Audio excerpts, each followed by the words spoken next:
রাঙামাটিতে সড়ক দুর্ঘটনায় ৫ জন নিহত হয়েছে। সকাল 10:30টার দিকে রাঙামাটি চট্টগ্রাম মহাসড়কের কাউখালী উপজেলার রাবার বাগান এলাকায় পিকআপ ও সিএনজি অটোরিকশার মধ্যে মুখোমুখি সংঘর্ষ হয়।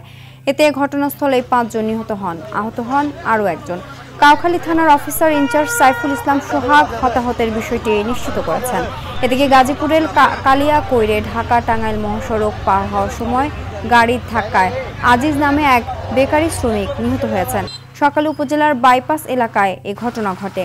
এছাড়া গেল রাতে ঢাকা মাওয়া এক্সপ্রেসওয়েতে অজ্ঞাত ট্রাকের ধাক্কায় আলিমুল নামে এক মোটরসাইকেল আরোহী নিহত হন।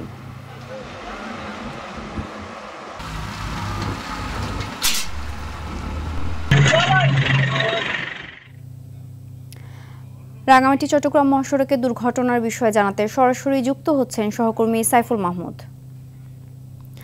সাইফুল, পিকআপ ও সিএনজি অটোরিকশার মধ্যে মুখোমুখি সংঘর্ষের কারণ কি? নিহতদের পরিচয় জানতে পেরেছেন কিনা?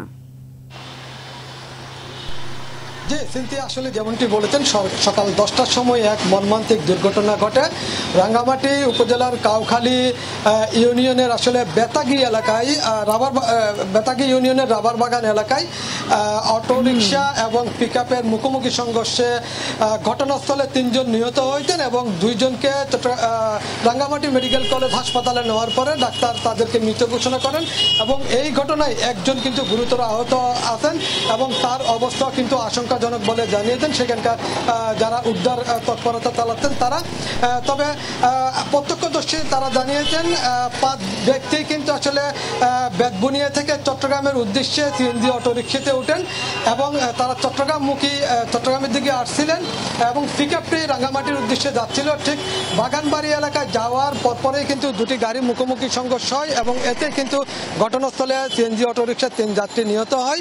বাকি 2 জনকে গুরুতর আহত অবস্থায় রাঙ্গামাটি মেডিকেল কলেজ হাসপাতালে নিয়ে গেলে সেখানে তাদেরকে ডাক্তার মৃত ঘোষণা করেন। আরেকজনের অবস্থা কিন্তু আশঙ্কাজনক, তাকে কিন্তু দ্রুত উন্নত চিকিৎসার জন্য চট্টগ্রাম মেডিকেল কলেজ হাসপাতালে রেফার করা হয়েছে। তাকে হয়তো কিছুক্ষণের মধ্যে সেখান থেকে আনা হবে।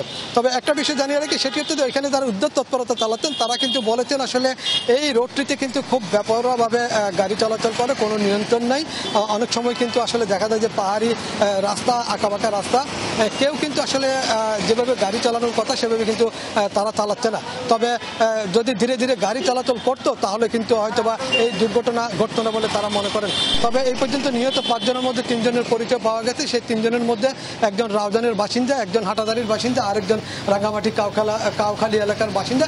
এই নিহত 3 জনের মধ্যে যে পরিচয় পাওয়া গেছে সেখানে কিন্তু নুরনাহার বেগম নামও এক যাত্রী রয়েছেন।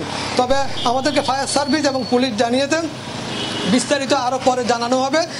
লাস্ট এই মুহূর্তে কিন্তু আসলে হাসপাতালে এই মুহূর্তে কিন্তু মেডিকেল কলেজ হাসপাতালে নিয়ে দেওয়া হচ্ছে এবং সেখানে পোস্টমর্টম করে আনুষ্ঠানিকতা শেষ করে তারপরে স্বজনদের হাতে দেওয়া হবে। এবং কি ধন্যবাদ।